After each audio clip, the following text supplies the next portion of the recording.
faster. What took me 12 years to understand, like the merkaba, I'm watching people do this now in a matter of minutes. And it's amazing to me. I watch it happen. I see it happen. It really happened. But I believe it, but it's hard to believe to see the speed at which we're moving. And so, yeah, we are becoming a different race.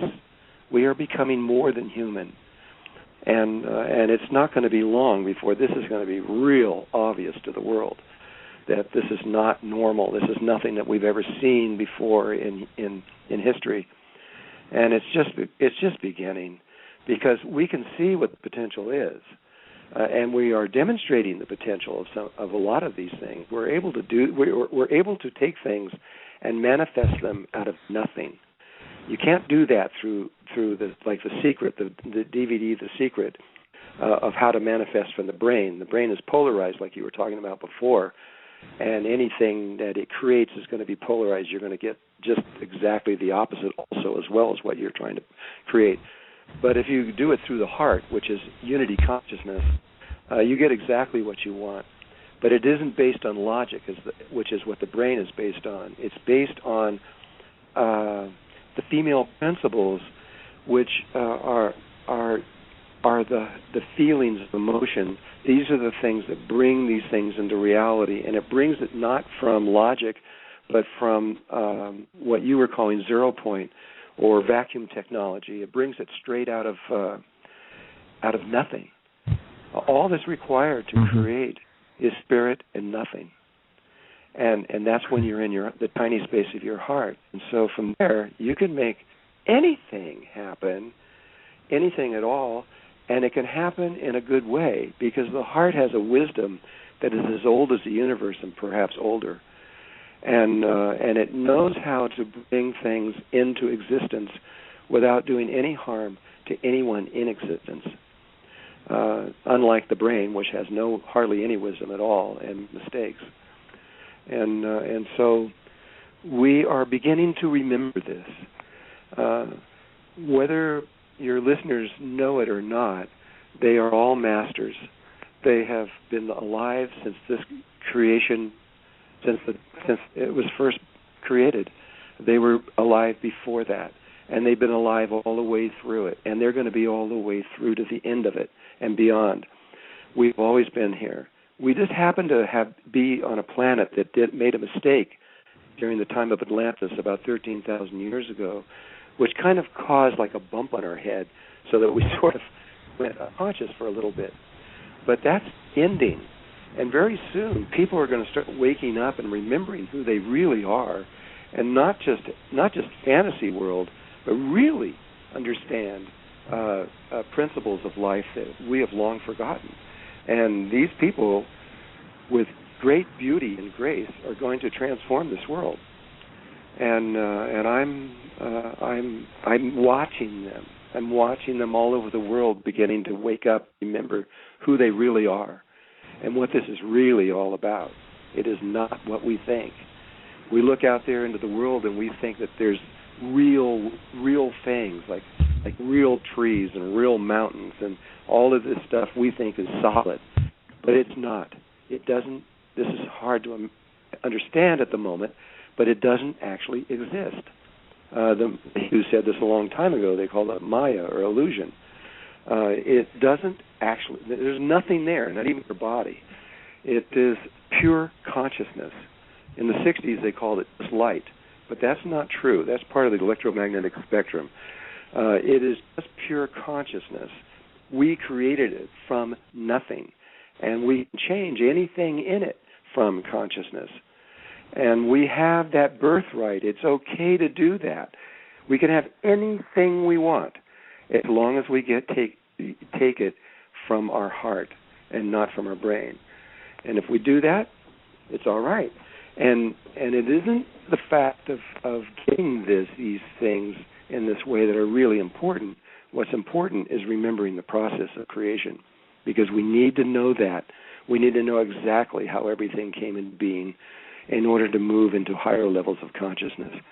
We cannot stay, even on the fourth dimension, unless we know how to create, because if we don't know how to create, when we get there, we go into fear, and we don't realize we're creating everything we see, and we create a fearful reality that always throws us back into this old world. And so the most important thing that we can learn at this moment is how to be in our heart and how to create from our heart. It's the most important information that we can know at this moment. And what is the easiest way to bridge our hearts? Like, let's say between us, me, you, and Raiso, or between us and our listeners, or even between us and the world or the universe? What's the best way to build those bridges? Well, what I've discovered is throughout time on Earth, they have discovered many ways, well, not many, but several. I am aware of 4 ways right now, and I'm sure that there are probably more. And but it doesn't really matter how you get into your tiny space of your heart, but once you get there, when you start breathing from there, your life is going to change completely. You'll never be the same. Everything you know over a very short amount of time is going to start transforming. And it's beautiful. It's a good thing. And but it is the only way I know how we can get out of the situation that we're in right now. As long as the world lives in their brain and functions from egos that think only of themselves, we're always going to be living in a world with war and strife and hunger and pain and everything else. The moment that the world goes back into their heart, it's over. All that is over. We no longer die. We no longer get sick. We live eternally.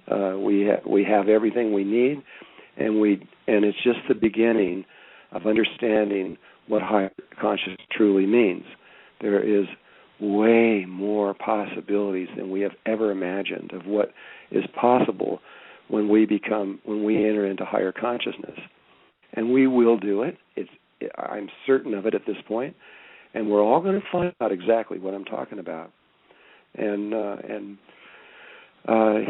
it's easy. You just have to begin to say to yourself, I'm going to find my way into my heart. And from a male point of view, it means you have to leave your brain. And you have to go in, you have to literally move to your heart and center there, not in your brain. From a female point, they don't see things that way. They see everything as images. And so it's a matter of changing the image from the brain to the heart. And it's a completely different view.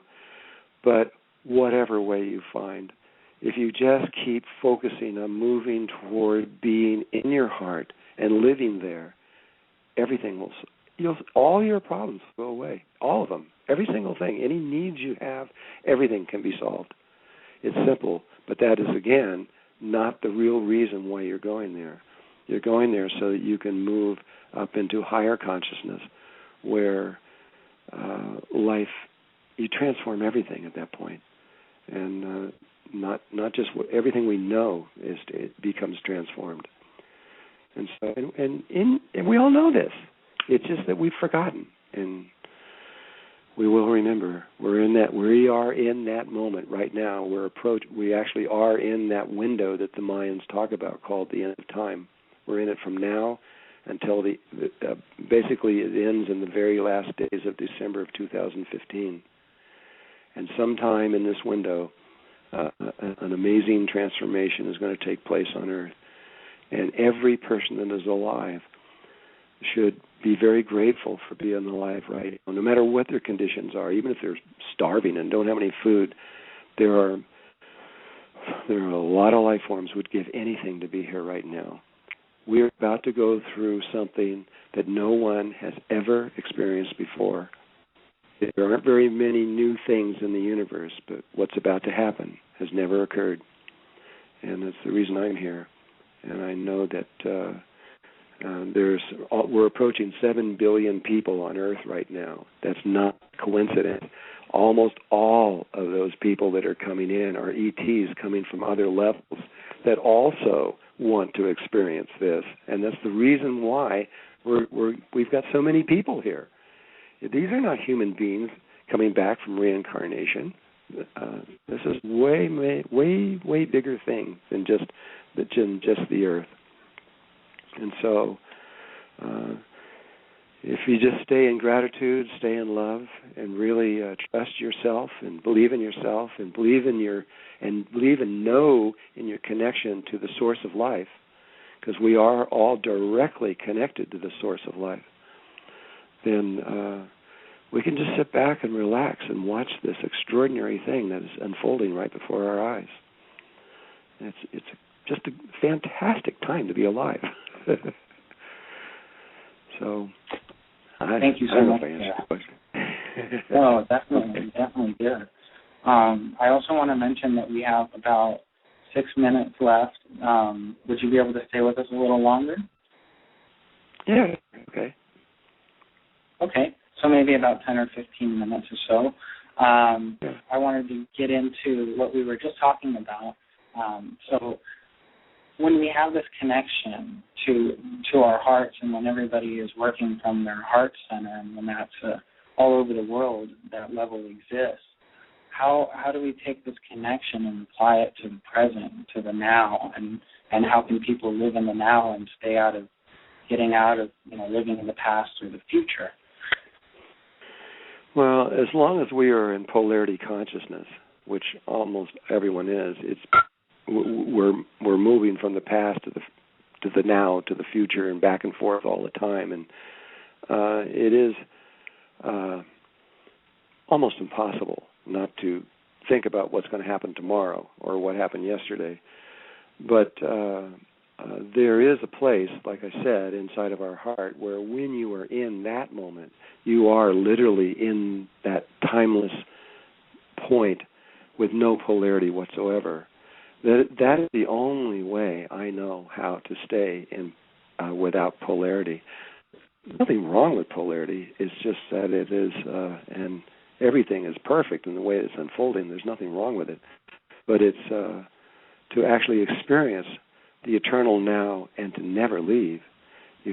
I don't know any other way than being in that tiny space of the heart.